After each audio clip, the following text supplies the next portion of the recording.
It's almost 5:31. I see people joining. We'll give them a few more minutes before we get going.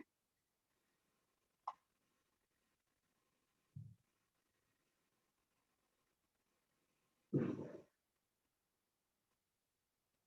right, looks like we have a critical mass now. Hi, everyone. Welcome back to the Forum webinar series. I'm Seri Worden, Senior Field Director for the National Trust for Historic Preservation and Project Director of the Tidal Basin Ideas Lab, and I'll be hosting the webinar today. This evening's event is sponsored by Preservation Leadership Forum, which, if you're not aware, is the professional membership program of the National Trust. And this webinar series is made possible by Forum members, and we thank those of you who have joined us today.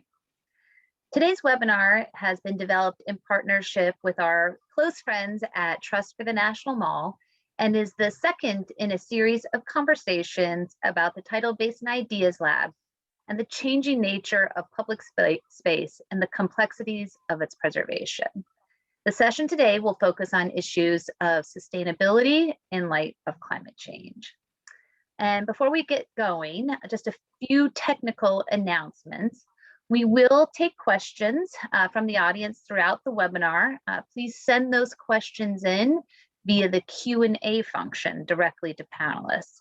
And you can submit at any point, but we will wait till the conclusion of our panelists to answer those questions.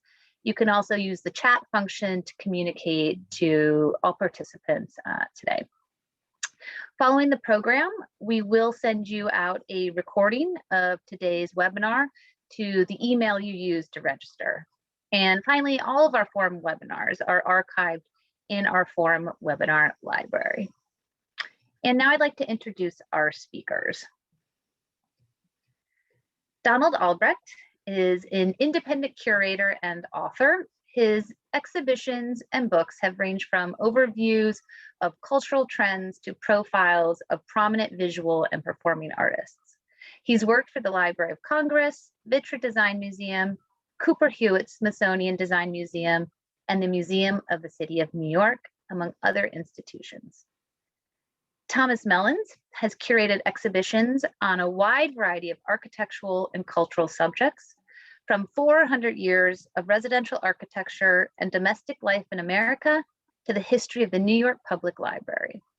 Additionally, he is the co-author of 3 volumes in an award-winning series of books on the architecture and urbanism of New York City. And I had the pleasure of working with Donald and Tom, who were the co-curators of the Ideas Lab exhibition. And today they'll give you a brief presentation on the Ideas Lab and moderate a panel with really fantastic guest speakers that include Sara Bronin, Thomas F. Gallivan Chair in Real Property Law and Faculty Director at the Center for Energy and Environmental Law at the University of Connecticut School of Law, Nathan Heavers, an Associate Professor of Landscape Architecture at Virginia Polytechnic Institute and State University, and Teresa Durkin, Executive Vice President of the Trust for the National Mall. And now I'd like to turn over the program to Donald and Tom. Thank you. Thank you very much, Seri. Each of our webinars is inspired by an online exhibition, which Seri just mentioned, titled the Tidal Basin Ideas Lab, which you see an image of here. This is one of the pages from the online exhibition, and you'll learn a little more about it in a moment. But for now, I just want to give you the general outline. The website or the online exhibition explores many aspects of Washington, D.C.'s tidal basin, including its contemporary and future challenges, its history, a set of proposals, and a way in which you can participate. Could I have the next image?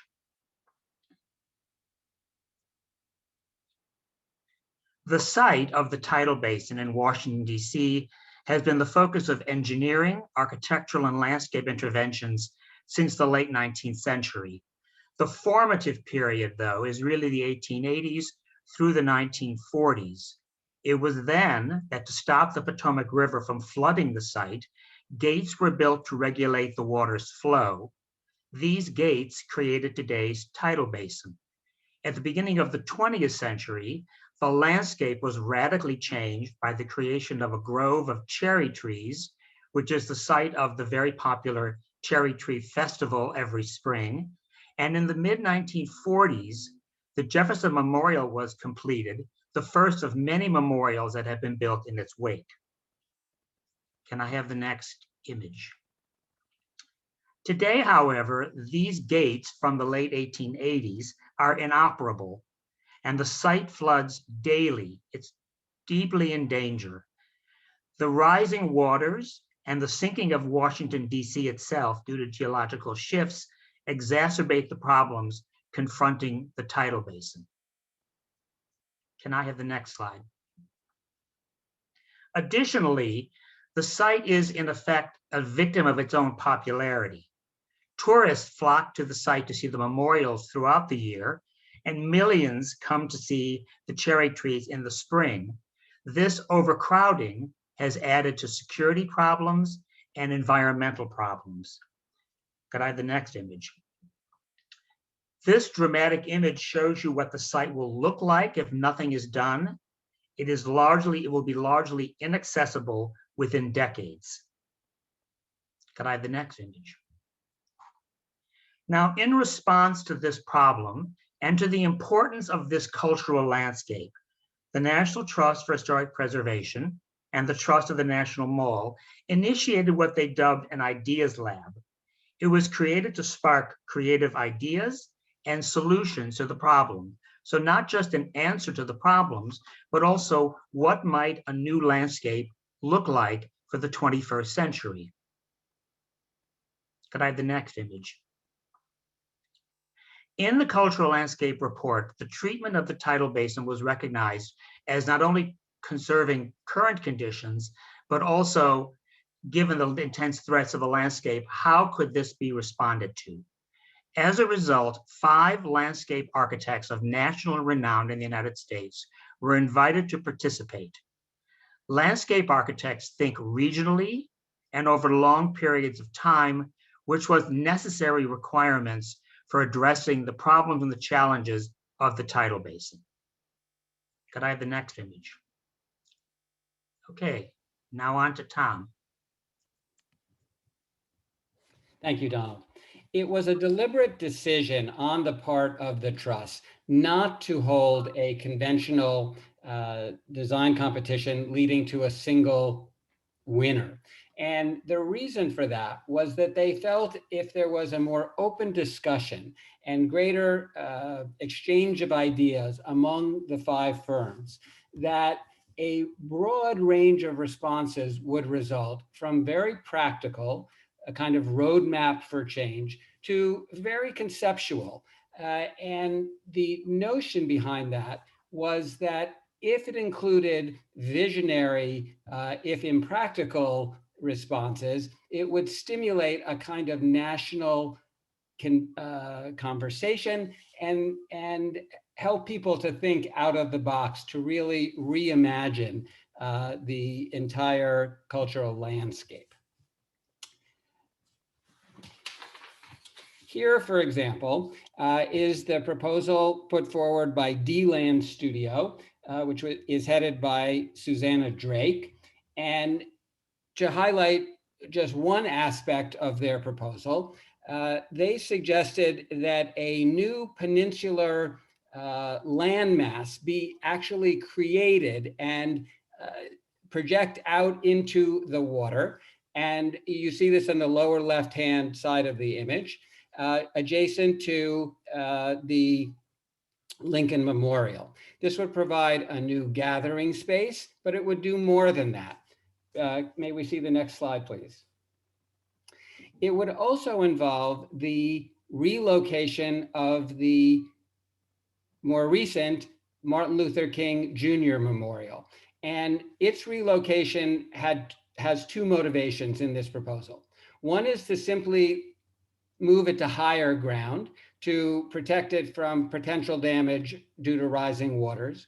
But the other is a more provocative gesture, if you will, which is to create a direct physical and conceptual link between these 2 great American figures, Abraham Lincoln and Martin Luther King. Next slide, please. The response of GGN, which for this project was headed by Catherine Gustafson, took a very different approach and focused on the landscape itself. It called for a plan to be realized incrementally over a 70-year span, so looking far into the future. And it focused on forestation and the creation of new wooded areas, new meadows, and wetlands.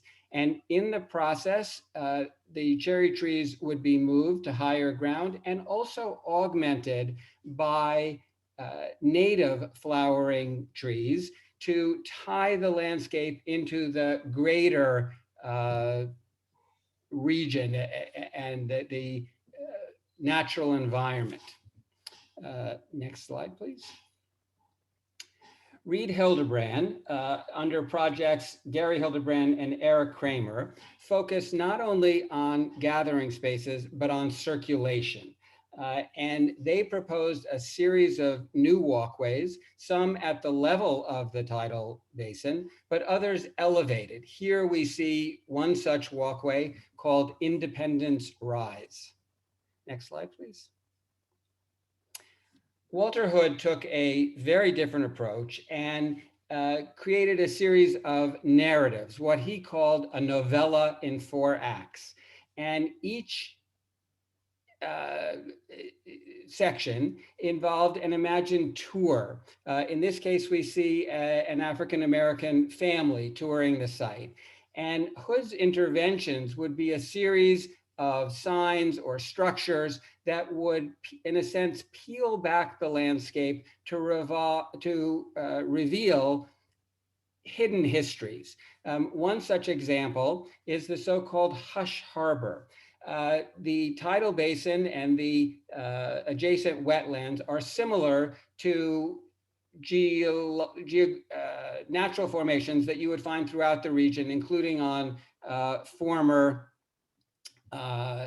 tidewater plantations. On those plantations, the wetlands served a very particular purpose for enslaved African Americans, which was that it was a place that they could congregate and speak to each other with a certain degree, a certain enhanced degree of freedom, albeit in hushed voices. And it's in these in environments such as this that the Black church is actually first built. So that took a very different approach. Next slide, please. And the final of the 5 proposals was by James Corner Field Operations. And their proposal actually consisted of 3 different approaches. What we see here called for the creation of infrastructure, incorporating paths, but also creating a barrier between the water and the land to literally hold back the water so that the pathways wouldn't flood. And this was a more conventional approach to distinguishing between water and land. But another one of their proposals, next slide, please, took a radical approach and allows actually the tidal basin to partially flood the surrounding land. And what this results in is that some of the monuments would then occupy separate islands. So they are transforming the existing, they are calling for the transformation of the existing tidal basin into an archipelago. I think with these images and approaches and ideas in mind, we will now turn to asking our guest, Sara Bronin, an initial question and then open it up to the panel. So Donald. Yes, we have a question initially for Sara. As we learned from Seri Worden, you wear many different professional hats, a dizzying and exciting collection of them that approach problems from different perspectives. You're an architect, you're a lawyer, a professor, a policymaker. Could you talk a little bit how you mix and match that toolbox of skills to create and preserve meaningful and sustainable public spaces like the tidal basin? Yeah, well, first, thank you so much for having me and for your leadership in curating this amazing exhibit. I think it's really intellectually stimulating and can teach us a lot about who we are now and how we approach land now and what we might actually, how we might approach land later. I mean, for me, anything that I do is really related to improving space. I focus a lot on public space. And if you think about it, historic preservation is all about public space, because a lot of it is about what people can see from public rights of way and how people experience historic places in their context. So, for me, it's not, one hat versus the other hat. It's really an exploration in many different disciplines as to how our places can serve contemporary purposes, and to the extent historic places are part of our landscape, as we see here in the Tidal Basin. I think it's all of our responsibility as preservationists and as people who care about who care about meaningful experiences. It's all of our responsibility to really think about how we can shape this historic place and its challenge. And it's really an existential challenge. It's the way we know it. The tidal basin will not exist. So it's up to us to decide how we're going to respond to that. And I think, again, these ideas are so thought-provoking. I'm happy to join the conversation. Thank you. I might follow up on that quickly and wondered if you might give a specific example of how, for example, your professional role as a lawyer might change the way that you would respond to the proposals that we just looked at, or broad questions that the public might have about what direction the tidal basin could go in. The interesting thing about law and historic preservation law is that while the historic preservation field is about adaptation, as practitioners in historic preservation, we're always thinking about how we can adapt an old space or an old building to be interpreted or to be used for modern purposes. So while the field is about that, historic preservation law often is not about that. And often what historic preservation law does is it locks in some cases, a static concept of what space has to be. So if you think about the kinds of laws that would apply to the tidal basin, I can think of just a couple offhand. One is because it's federal land, a federal review process called Section 106, probably also the National Environmental, NEPA, the National Environmental Policy Act, as well as in thinking about how it might be revived, the Secretary of the Interior Standards on Preservation. So you see all of these different federal laws and policies interacting. And again, from a very broad brush perspective, right now, what they probably dictate in the tidal basin is rebuilding as it is now in the most accurate way to what we have now is what is before. And so I think as a lawyer, I see the law sometimes as a barrier to helping us reimagine historic places for people today, and to address the climate change challenges is one that we see in sites all over the country. And we see cities, states, private property owners' ability to respond to climate change in their historic places running up against some of the constraints of law. So I think there's a challenge there. Actually, to reiterate something which Tom pointed out, one of the reasons why the National Trust and the Trust of the National Mall had an ideas lab versus a competition. In a competition, there's a winner, and you may, oftentimes, the competitors are probably judging what's going to win and are going to be less speculative. So as a way to make it more speculative and more provocative, they didn't bind them to coming up with the winning answer. They actually asked them to be as speculative as possible. In the context of what you've seen, from the speculative to the provocative, to the speculative, provocative to the pragmatic, how would you respond to the proposals we've seen of the tidal basin? Are there 2 or 3 takeaway messages from your survey of them in that range of the provocative to the practical? I mean, I think what really struck me about the proposals was the different places that they came from. So while they were all primarily landscape architecture firms, although some of them do interdisciplinary work in addition to landscape architecture, you saw the Hood studio design really coming from a place of history and Right. stories that had not been told. You saw the D-Land design really saying we're embracing this sort of climate catastrophe that's striking the tidal basin, and let's just really rethink completely how the whole thing is oriented. It's no longer is it really a basin anymore? And then you see the James Corner field operations design really again reconceiving, especially in the island archipelago example, really reconceiving just people's current perception that the tidal basin is this sort of enclosed space that's somewhat connected, right.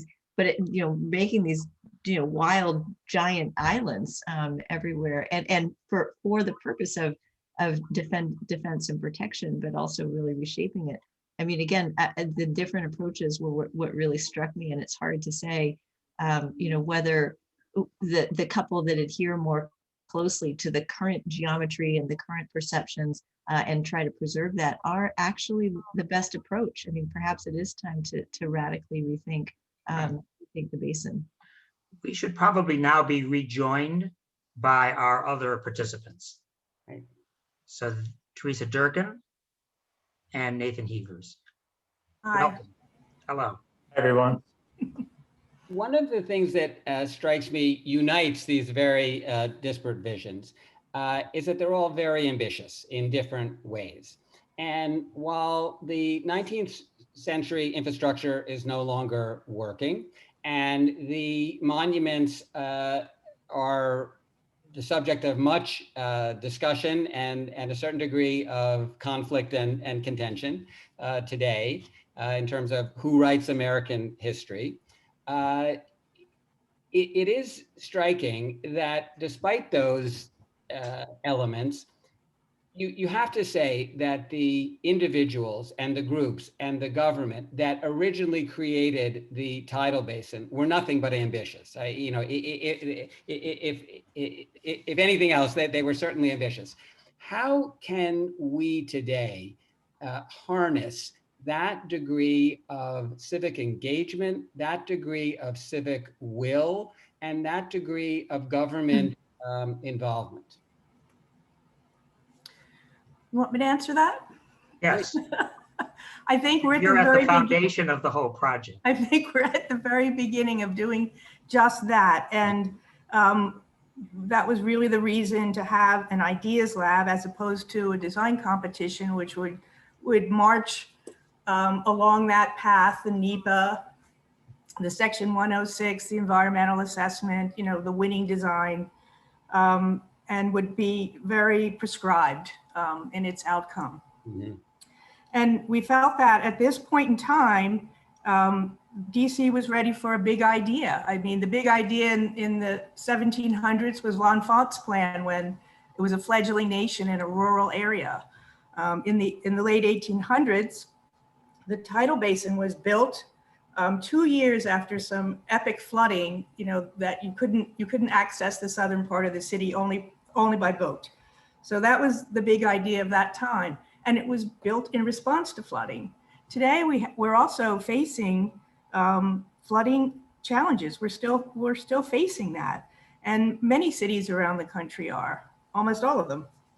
But when you think about the hard alternatives that you have to make in an urban area with flooding, you're probably at some point going to have to cede back the land to accommodate the flooding. But in our case, that land is the National Mall. So we cannot afford to lose that.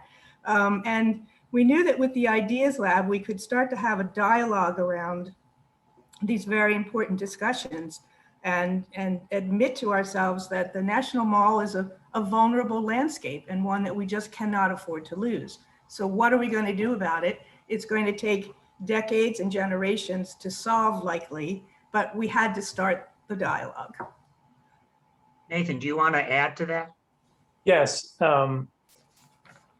one thing that I think that's really important to think about is that while it does appear to be have been a monumental task to create this landscape that we now love, it also has developed over a long period of time. So there have been there's been a different impetus at each moment. The first was really the flooding issue, these huge floods in the 1870s when Georgetown was under 25 feet of water.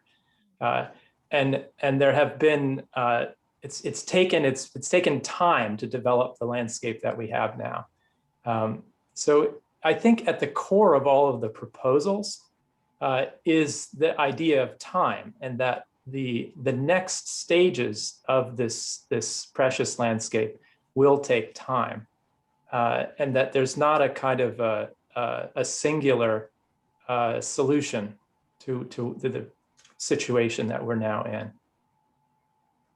Yeah, I think that's very interesting, because when you say that time is a theme that runs through all of them, what strikes me is that what's required is patience. So in addition to ambition, you need patience. In the town that I live in, ambition is in great supply and patience is hard to find.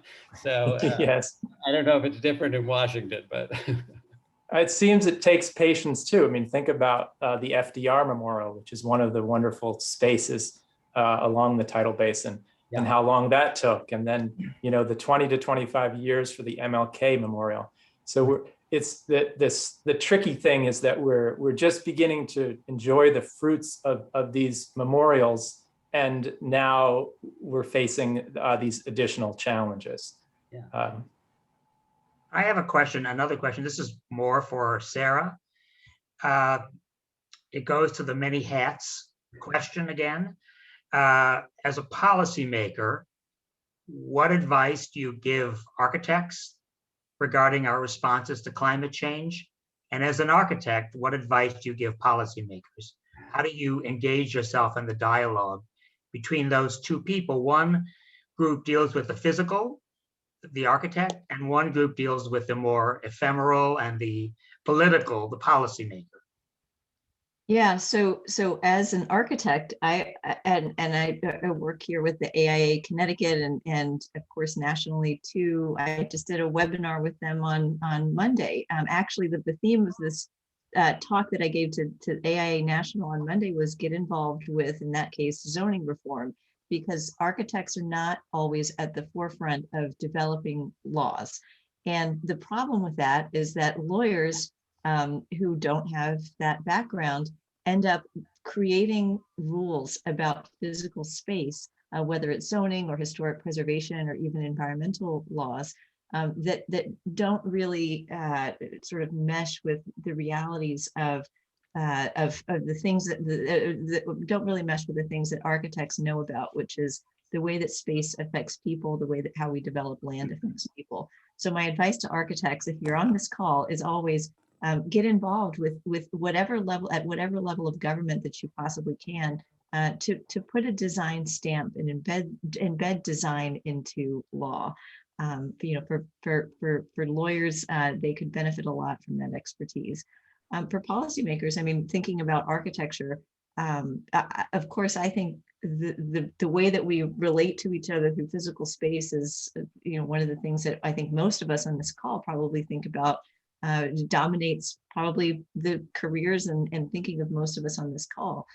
So I think for policymakers who have anything to do with space shaping, it's important for them to be knowledgeable about sort of the basic elements of maybe architecture and built forms, but even more importantly, probably urban design and planning, and how our spaces relate to each other. So I think both can learn a lot from each other, and I do think architects can and should play a central role in policymaking. And one of the reasons why we don't have what we need is because our laws are just, they haven't caught up to good design thinking. Mm-hmm. Yeah, I was struck by your comment earlier that the law locks in a static concept of what the place should be. And I think that's really what we're facing here too. One of the key themes that came out of the Ideas Lab is that we really needed to identify with our partner, the National Park Service, the policies and guidelines that were going to help us implement change. And so looking at historic preservation guidelines that the Park Service might develop, as well as actually monitoring and collecting data on scientific data on climate change again, which is something that the Department of the Interior has always done in the past. So along with the other, key themes about outdated infrastructure and building ecological systems, that was one of the very important themes of the Ideas Lab that all of the designers talked about as well. You mentioned the national parks, if I may respond. Mhm. Please, yes. You mentioned the National Park Service, which of course plays an important role in really establishing those Secretary of the Interior standards, the very broad principles by which changes to the tidal basin will be measured, no matter what sort of regulatory scheme or review process we're talking about. But the Advisory Council on Historic Preservation can also play an important role given the status and nature of this project. So I think with changes in that agency that may be underway with the Biden administration, there's an opportunity to figure out if the Advisory Council can help bridge the gap between the sort of status quo at the National Park Service and the standards and new thinking about how to advance the climate agenda of the Biden administration in many different respects. So it's not just the tidal basin where we're going to see challenges to the regulatory framework. It's in every a state federal project, every state project that adopts the standards, every local government whose local historic preservation regimes adopt the standards. And we don't have the tools and the standards, at least as the way they're articulated and interpreted now, to address these issues for the good of the places that we all love. And it's going to be a sensitive process, but I think it's something that's going to have to be done at the federal level in order to make these important changes.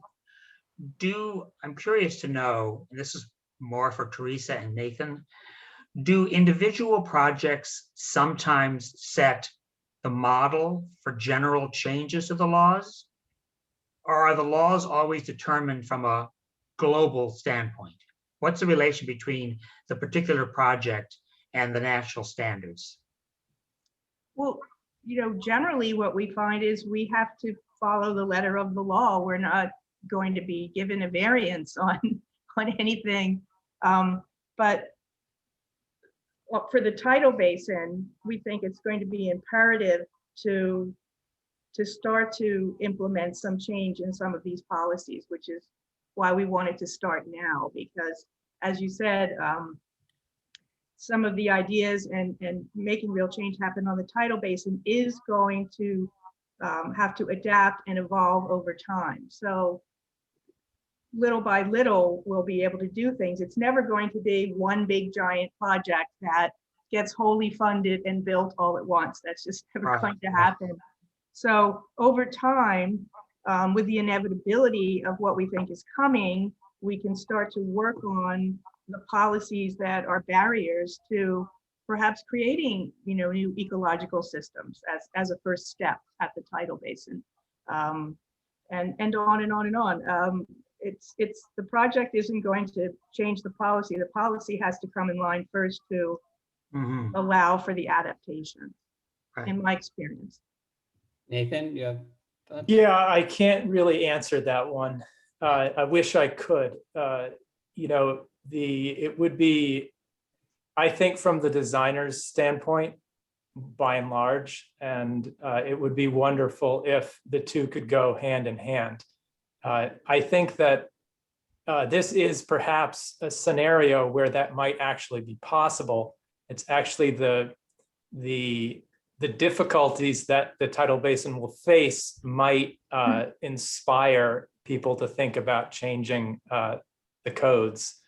And so maybe there is a positive coming out of this scenario. The fact that it's also on the national stage is actually, I think, quite wonderful, because it will draw attention to the need to think about these issues in smaller communities that don't have the resources and don't have the sort of mobility and infrastructure to challenge some of the codes, even if that's the right way to say it. Maybe It just can become a national model. yes, I think, And and also, I that's what think they've been talking about. It's combination between major historical monuments and sites and the flowering trees, which are very ephemeral and are very tourist based, is an interesting, it packs a wallop on many different levels, the tidal basin. I think that the exhibit is attracting significant attention. I think that it is certainly one of our most cherished cultural landscapes.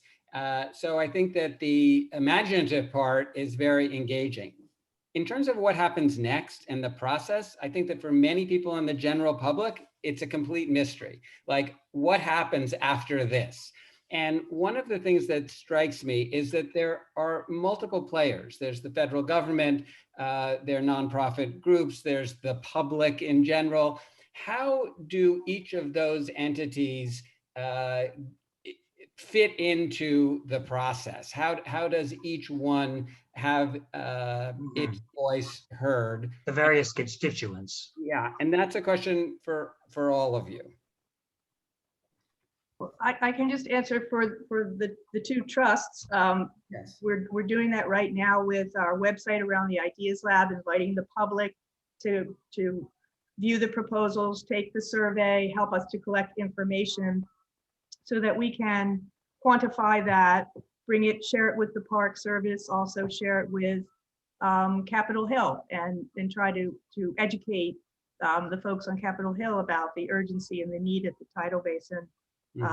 But also to then thinking about next steps for the Ideas Lab, we'd like to continue on and work with the National Park Service in the master planning process, which is the very next logical step that the Park Service goes through. They've already completed a cultural landscape report, which acknowledges the difficulties and acknowledges that we need change because the current practices and the current maintenance of the site is not sustainable. So they're ready for new ideas. We want to be at the master planning table with them and perhaps even bring some of the designers into the dialogue as well, so that it's inoculating all these great ideas into the thinking. And then we can think about phasing and what can be done over time. But nothing will happen quickly. This is a very deliberate process, but it's one that we need to sustain in order to affect change.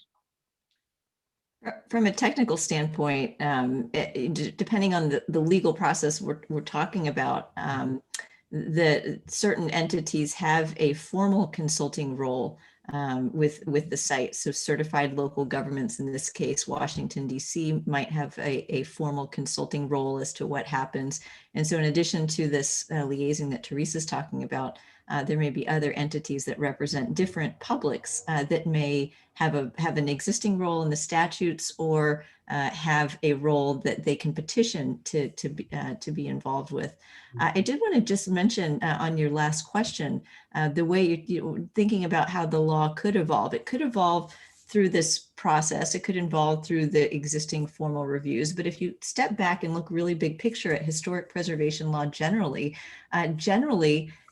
historic preservation law always changed radically because of a major historic site that was usually demolished in whether that's at the local level or at the federal level. The reason, one of the big reasons for the National Historic Preservation Act was the demolition of Penn Station in New York City, and Jackie Kennedy's role in that, and the ramp up and with that and the other statutes that evolved to protect historic properties to an extent that they weren't before, because everybody said, well, how did this happen? Well, because the law wasn't written to protect it. So now there are laws that, and you see that in city after city where what the heck happened? Our whole neighborhood was just torn down. And so we're going to write our local historic preservation laws as a result.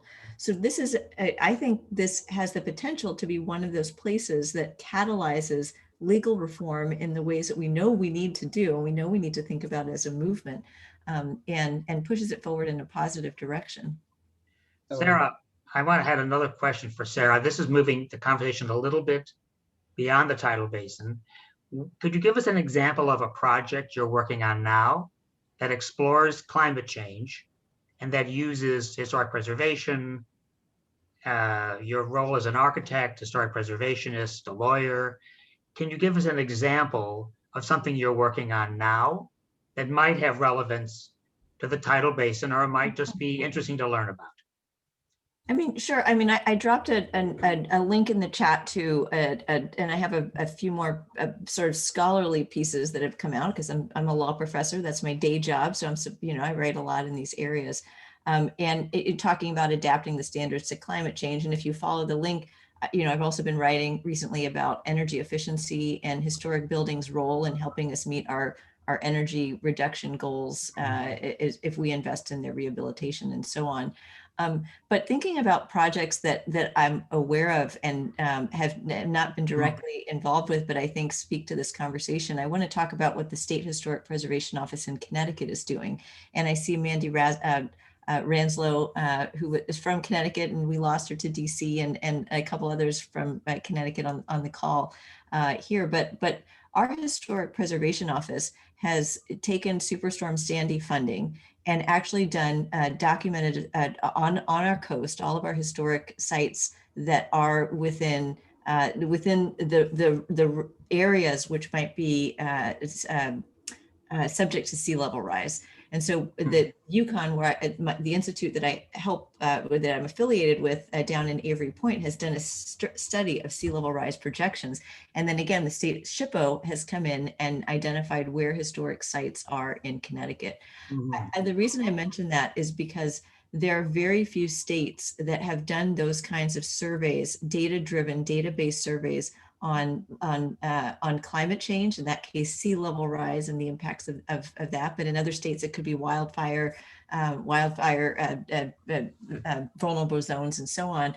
We don't have as a movement enough data and enough sort of scholarly research on the topics that we need in order to make really good decisions. So I'll just plug Connecticut's model there as one that combines scientific data, our understanding of historic properties, and also archaeological sites and buildings encompassed in that survey. So I'd encourage folks to take a look at that. Great. I did notice, Sara, in your incredibly impressive professional profile that I didn't see that you're a physician as well, but I have a question that maybe takes the conversation in a little bit of a different direction, and then we can circle back and then open up to questions. But it does seem that public space and public health are inextricably linked. Here we are in the middle of an ongoing pandemic, and it certainly, I think, has occasioned rethinking the notion of gathering, the notion of circulation, how you keep the population safe. And are there, do the three of you have thoughts about that relationship between public space and public health that might inform how the tidal basin is reimagined going forward? And this would, I think, be a focus that was perhaps not so central when the firms were initially engaged and some of yes, but certainly it's on everyone's mind. Yes, now. it's an add-on that, I mean, given that the proposals the meetings were happening pre-pandemic and the presentations were post-pandemic, it's really riding, no pun intended, it's riding the wave of this notion of public health and how it affects public space.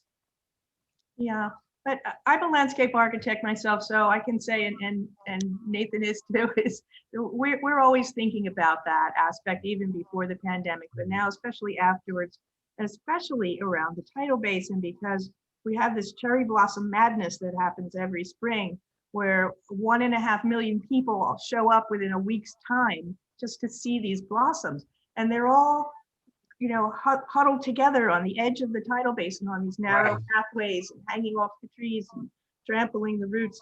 And so we've got a problem there to begin with, because, and the Park Service is, is tasked with the burden of trying to keep everyone safe last year and again this year, because people are still going to want to come. So we're thinking of all kinds of virtual ways to do it, but a lot of the designs, especially I think GGN's design, is talking about expanding the experience and into the uplands a little bit more and creating more spaces that people want to enjoy, so we're not all crushed on the edge, and it's spread out more along the Right. landforms. And initially, that was done to have less wear and tear of people on the site, but post-pandemic, it has another purpose of creating a kind of natural social distancing environment. Right. It solves another problem that it didn't initially intend to solve. Exactly. Yeah, I think that Reed Hildebrand was thinking about that right in the midst of the development of their scheme. So you can see his Boston Globe article in May, I think, about the value of parks in any sort of pandemic situation. And their scheme, perambulation, walking, fits nicely into that. Right, Though I yes. think all of the schemes have that as a central theme. So like Teresa's saying, landscape architects have had this in mind, but this has just put a point on it recently. Okay, should we open it up to questions? It's about 17 after 6. So we'll have a good 15 minutes for questions. And I think Seri, there she is. Here I am. The question Yes, lady. I have so many questions. This has been amazing. Okay, so we have a few questions from the audience that I would like to get to. The first one is, did any of the proposals incorporate an incremental response intervention to future flooding? That is, creating botanical habitats that were suited to advancing and retreating tides, ambitious landscaping. I thought, Nate, maybe you can speak to that a little bit in some of the proposals we received. Yes, well, I had the pleasure of watching the Tidal Basin unfold as one of the advisors. So in the early meetings in April, it was wonderful to see GGN's scheme, where they looked very closely at a timeline of the development of their idea, starting with the Cuts Bridge, and how that could be the first place to think about holding back water and working gradually outward toward the river. So I think it's an element of most of the schemes, but it's it's par for the course for landscape architects to be thinking about time and how it takes time to develop projects. Yeah, Tom and I are not landscape architects, but what we noticed was not only thinking big and regionally, but also thinking over long spans of time, something which architects tend not to do. They tend to design for the building to be photographed and then kind of walk away. And they tend to think more of the specific building. So we were struck by that dimension of all the proposals. And GGN was the most advanced in its thinking about that. It actually posited a 70-year timeline. Yes, which is wonderful. I mean, it happens in architecture too. Look at the cathedrals and, National Cathedral, 83 years under construction and these places. But landscape, the thing is, there is no finish date, right? Right, that's true. Right. Yeah. Okay, here's another question. We touched on this, but will redesigning the tidal basin alleviate the flood risk to the rest of the National Mall, particularly the museums? That's a Teresa question. I don't know. That is a Teresa. Have we lost her? Huh. We seem to have lost Teresa Durkin. I think you may have lost Teresa. You could repeat it just quickly, the question. Sure. If you could. Except I just put it as answered. Well, will the tidal, redesigning the tidal basin alleviate flood risk to the rest of the National Mall? Well, it would depend on the proposal you pick, right? Mm-hmm. One of the things that is sort of a slow emerge out of all the concepts that I've been talking with Teresa about is the idea of essentially shifting the levee, which now runs along the north side of the reflecting pool, and then connects with the mound, the existing mound that the Washington Monument sits on. But bringing that forward and connecting it to the Lincoln Memorial Hill, which of course is constructed in the middle of the river, is one idea that seems to be coming through. So it would be raising a levee along East Potomac Park is a possible concept. Yeah, and I can speak to that a little bit. That's definitely been a theme we've seen in a number of the proposals, because right now where levees have been thought about in DC don't protect the tidal basin and largely don't protect resources under the National Park Service's purview. So using the tidal basin, which was created as a piece of infrastructure to be yet another piece of infrastructure to prevent flooding, is an interesting component of this. Also, some of the schemes, from what I can remember, get rid of Independence Avenue and make it a walking path. So that would create a more seamless path from the tidal basin to the National Mall. There'd be less of a road barrier. That's right. Here's another question. Given climate change, how much time does anyone on the panel estimate there is going to be needed for policy proposals, selection of a designer, more importantly, obtaining funding to do this work and develop the tidal basin? And this person said, I worked on Constitution Avenue for 36 years and when many periodic flooding events. Do we have 70 years?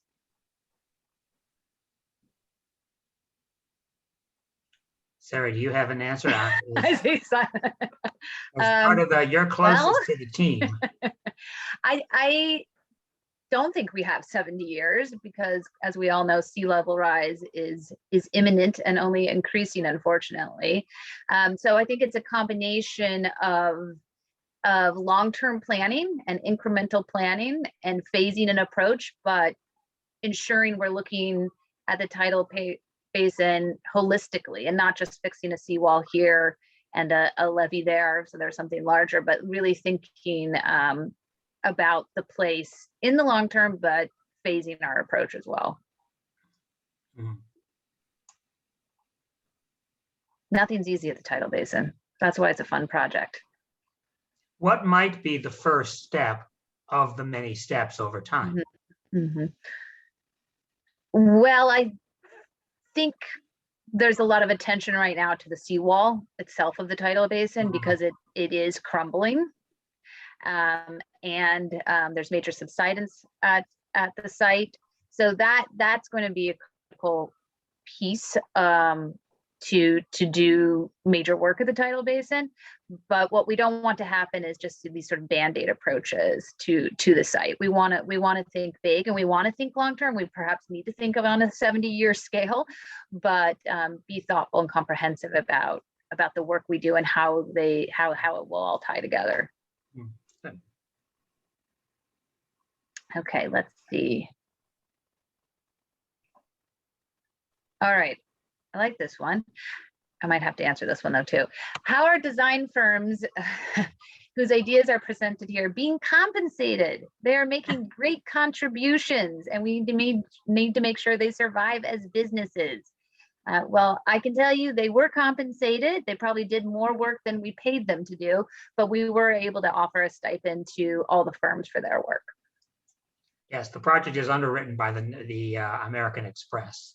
That's right. Which provided funding for all the firms. But you're probably right. Given the elaborate nature of the presentations, the thought that went into them, and the animations that were created, they probably went beyond what they were compensated. Mm-hmm. Yes, and I hope I can speak for the firms that in general, they really welcomed this project because it wasn't a design competition, which they're so often involved in. This really was a collaborative forum to exchange thoughts and ideas and hopes and dreams without the constraints of all of the various review processes we've talked about today. So I think it was a fun intellectual exercise, as well as an effort to lay the groundwork for real major change at this national site. So I'm hopeful that it was rewarding in more ways than financially.